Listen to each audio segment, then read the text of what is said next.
রাজধানীর মোহাম্মদপুরে জেনেভা ক্যাম্পে অভিযান চালিয়ে ৩৫টি তাজা ককটেল উদ্ধার করেছে পুলিশ। জব্দ করা হয়েছে ককটেল তৈরির সরঞ্জাম। এসব ককটেল আধিপত্য নিয়ে সংঘর্ষে ব্যবহার করা ছাড়াও বিভিন্ন স্থানে সরবরাহ করা হতো। অনুপ পিয়ালের রিপোর্ট। আপনার প্রিয় কাপড়ের যত্নে এলো এনজাইম সমৃদ্ধ Arik silver wash detergent powder 500 গ্রাম মাত্র 70 টাকা। প্রিমার্ক। শুক্রবার সন্ধ্যায় গোপন সংবাদের ভিত্তিতে জেনেভা ক্যাম্পের ৭ নং সেক্টরের একটি পরিত্যক্ত বাড়িতে অভিযান চালায় মোহাম্মদপুর থানা পুলিশ।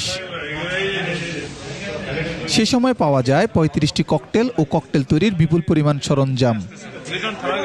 পরে ডিএমপির বোম ডিসপোজাল ইউনিট ঘটনাস্থলে পৌঁছে উদ্ধারকৃত ককটেল নিষ্ক্রিয় করার কাজ শুরু করে।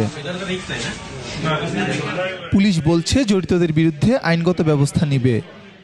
সরঞ্জাম পাই বিপুল পরিমাণে, প্রায় আপনারা দেখবেন 4 বস্তার পরিমতো হয়েছে এখানে।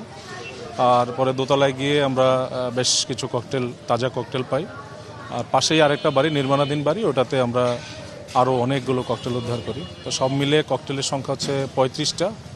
এগুলো ব্যবহার করে তারা নিজেদের মধ্যে মারামারি এবং বাইরে নাশকতার কাজে যেসব ককটেল এবং পেট্রোল বোমা ব্যবহার হয় সেগুলো উদ্ধার করেছি। আমরা ব্যাপারগুলো আইনগতভাবেই দেখব। তবে এখন পর্যন্ত কাউকে গ্রেপ্তার করা হয়নি বলেও জানিয়েছে পুলিশ। কাউকে আমরা অ্যারেস্ট করতে পারিনি এই ঘটনায়। অনুপ পিয়াল, ২১ টেলিভিশন, ঢাকা।